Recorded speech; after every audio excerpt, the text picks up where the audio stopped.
Think therapy is all about what the psychologist brings to the table? Registered psychologist Renee McAllister has a radical idea that might change your mind. Professionally Psyched is the podcast that brings you cutting-edge psychology research and real-world insights from our psych community of clinicians, researchers, and educators alike. We're here to explore how psychology shapes our everyday lives and impacts the world around us. Hi everyone and welcome to Professionally Psyched. I'm Jessica Muller, PhD candidate in Public Health at James Cook University, and before we get started we'd like to acknowledge the custodians of the land on which we record, and for me today that's the Bindal and Wulgurukaba peoples. And I pay my respects to elders past and present and extend that respect to all Aboriginal and Torres Strait Islander peoples and cultures from wherever you may be tuning in from across the country. In today's episode, fourth-year psychology student Finlay Lester sits down with Renee McAllister, a lecturer in JCU's Master of Professional Psychology program, to explore the delicate dance between helping others grow while continuing to grow yourself. Renee brings her wealth of experience and refreshing honesty to this episode as she unpacks why the longer you practice, the more important it is to challenge yourself. So grab your headphones and get ready to get professionally psyched about the art of growing together in psychological practice. Enjoy. Hi, my name's Finlay Lester. I'm a fourth year psychology student at JCU and I'm here with Renee. So I'm Renee McAllister and I'm a registered psychologist and I have been since 1991. My career's been pretty wide and varied. I am part-time at James Cook University as a lecturer in the Masters of Professional Psychology, and I am part-time in private practice in Townsville. And can you tell me about more that sort of led you to this splitting of private practice, but also, working in education and developing future practitioners? I am really thankful that I'm getting to do both of my passions. I have spent probably the last 15 years as regional director for an organisation called Act for Kids, and that was my responsibility to lead and develop practice and to support practitioners and to create a culture in that organisation that was focusing on the best outcomes for kids and families who have experienced abuse and neglect. And then when it was time to change, to do something different, because that's always a good thing to do, I was going to go back into private practice because I had been there before and I had missed working with clients, and also the personal and professional growth that comes from working with clients as well. And when the opportunity came up to be part of the team at James Cook University, I realised how much I was going to miss growing good psychologists and good practitioners to do good work with clients. So therefore, I'm doing both, part-time teaching and part-time making sure that my skills are up to scratch too. So that sort of 15 years at Act for Kids, was that your first foray into really developing practitioners and maybe not so much as working with the clients? I had the gift of my early part of my career was working as an organisational consultant that was focusing on leadership development and organisational culture and climate. Yeah. And it took quite a personal development bent. So I think the habit of being really attached to growing good people has been with me from the early stages of my career, and Act for Kids gave me the opportunity to consolidate that. And then the other question with those, you've got some people who are really sort of in need of support and growth in the clients of Act for Kids, and then you've also got all the practitioners that you're hoping to grow them as well. What were ways where you could sort of measure your impact with that professional experience for both clients and the professionals? So there's one way on an individual level and also at a practitioner level to be measuring your outcomes session by session with clients. Are we heading in a direction that's helpful for clients? At an organisational level and a team level, you have the combination of a lot of things. So you would have a combination of measuring client outcomes, but also measuring team well-being, feedback, engagement of the team. Because it's interesting because they're so diverse and so opposite ends of the scale, but ultimately, well, my understanding of it, you're all working from wanting to create the best pie, the best meat in the middle, which is client outcomes, and in this case, like safety. So, because it's like client outcomes one end, professional development and sort of practitioner growth on the other end, ultimately working towards the same goal. It is a really complex question because it also raises some of the more recent research about it's not always necessarily our professional development or our learning or our years of experience that leads to increased client outcome. And that at this point, we have quite a limited understanding about all of the characteristics of organisations and practice that actually leads to good client outcome. And so that's the really important part of measuring client outcome. Can you tell me about the importance of supervision for you as a practicing psychologist? Supervision for me happens on a number of levels in a number of different ways. On one hand, peer supervision, being able to have a really immediate consultation. If there's risk that's happening with the client, if I'm a bit unsure about my approach or whether I've assessed the risk adequately. So it's that immediacy of having a peer around that you trust.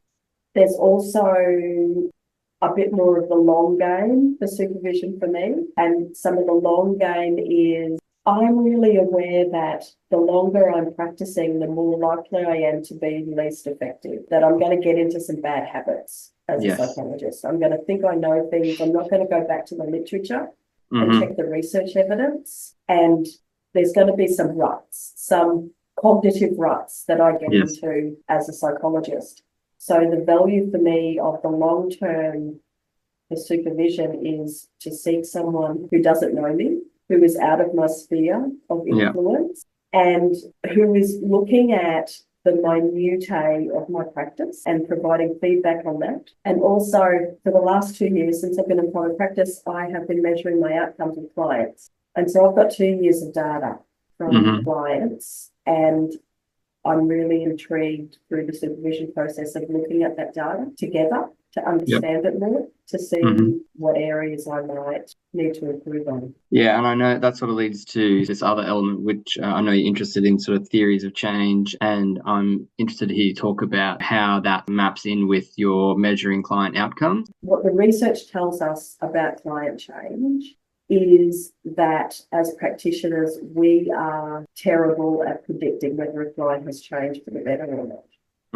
The value is in the client's own assessment of that change. Also, as practitioners throughout the day, it's our theory of change, how we believe change happens, and when change happens, that I believe has a significant influence on our own well-being and our own beliefs about our work with clients.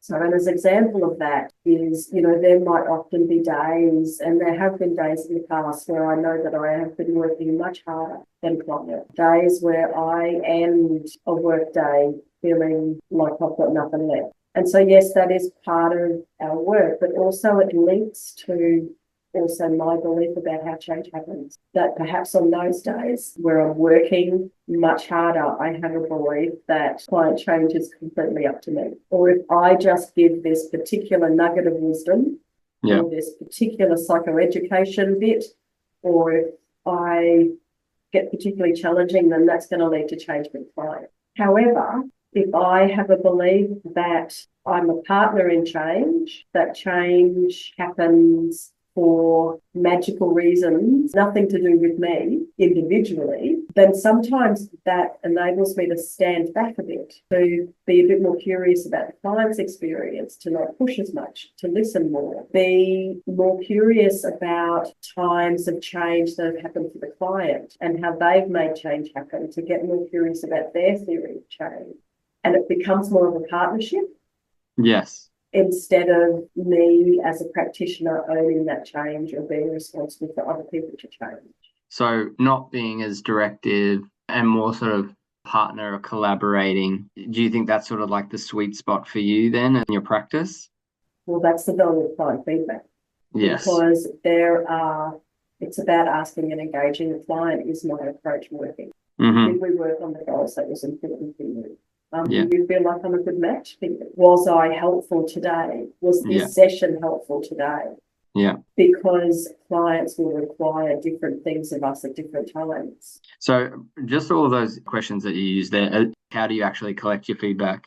So the tool and the way of gathering feedback that I use is the outcome rating scale. So it's based on the research, particularly by Miller and Duncan. Effectively, it asks clients at the beginning of a session about their assessment of how things are going for them in their life. How are you feeling? How's work, school? How's your relationships and overall well-being? Yeah. That's at the beginning. It's very easy to assess. And then at the end of the session, it asks, did we work on your goals? Did this meet your needs? Was this session a good fit? Overall, how would you rate this session? And the really helpful part of that is you and the client can map over a period of 3 to 6 months about whether we're actually heading in the right direction. And at times when you're not heading in the right direction, it gives you and the client information to go, what you and I actually aren't, we're not going so well. What we're doing isn't actually really helping. You and I might like each other a lot. You know, we may have a good working relationship. We may enjoy our time together when you come to see me. However, something's not working because things aren't getting better for you. So it also gives you that opportunity to be having a conversation about style and approach. Is Renee's style and approach actually the best for you right now? Or do I need to adapt it? Because one of the bits of information that I always hold on to really well is not only are the clients the best judges of whether they're progressing or not, then professionals, but also the clients are the best judges of the relationship than the professionals and us as psychologists. And the more honest feedback you get from the client, the more we as professionals have the ability to change things and adapt, to do check-in. So do you think that this experience put you in a good spot to be taking on the lecturing for Masters of Professional Practice that you're doing at the moment? I feel like I am. And I guess why I feel like I am, I'm quite proud of having at times quite a unique view of practice, and that it's actually up to me to be working on my own internal theories and approaches to take care of myself, that we're not responsible necessarily for all of the change that happens within a client's life. So, you know, how do we adapt our practice framework to suit that?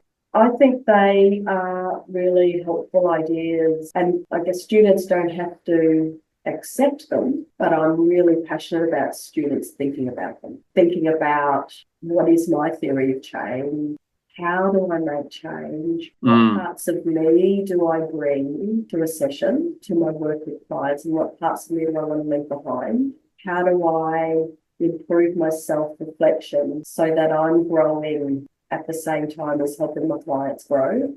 Would you like to see that theory of change and those types of really deep self-reflection and reflection on the practice in all sort of supervision as a must, you know, almost like a mandated thing? Because it seems like it could be really powerful for psychologists. No one's going to do it like me, and no one's going to think about it like me. So there's, you know, there is that individual influence. So no, not a fan of mandating. I'm a real fan of flexibility and following one's passion. All supervisors, I think, would do an element of self-reflection and reflection on practice. I think it is an important skill set of supervisors, and most supervisors would do that. Do you think professional reflective practice is more shifting towards deep self-reflection for psychologists? My experience of supervision as a professional is I seek out supervisors that are going to be the most challenging to me, and the supervisors that will be more willing to look at my practice framework and to challenge me on some of my approaches and my thinking, and to be looking at my outcomes and to be encouraging me to be as self-reflective as possible. So that's my bent that I seek out, because I'd like to be challenged and continually learning. And because you have this interest in practitioner growth and development in others, is that mirrored for yourself, or is it, you know, do you care more about the development of other practitioners? No, I think it's a bit of both. Nobody's perfect all the time. So there have certainly been times where I've been, as a leader and as a psychologist, in a state of, at times, oblivion of my impact on others and my mood and my well-being and how that's impacting others. So, of course, no one is ever completely self-reflective. It would be too exhausting. But I do think that what I value about my practice is I come back to it pretty quickly, that I have my times of oblivion And then I have moments of, okay, this actually isn't about them. Yeah. It isn't about hard clients. This is about me, how I'm approaching this situation, or it's a lack of skill that I don't have in this particular area that I need to build, or I'm developing a perspective that isn't helpful. So I need to seek some support. So hopefully it's like everything, it's about reducing the duration and intensity of our oblivion. Is that sort of level of self-analysis and self-reflection and growth, has that been a constant for you in your career? Yeah, it's been a constant for me of understanding that how I show up as a professional, my knowledge about me has an impact on the work that I do and how I work within teams. Yes. Well, thank you, Renee. Thanks, Finlay. Thanks for listening to Professionally Psyched. This podcast wouldn't be possible without the ongoing support of our Psych community. If you'd like to show your support or if you want us to cover anything on the pod, reach out via our emails, and don't forget you can listen to full episodes on Spotify.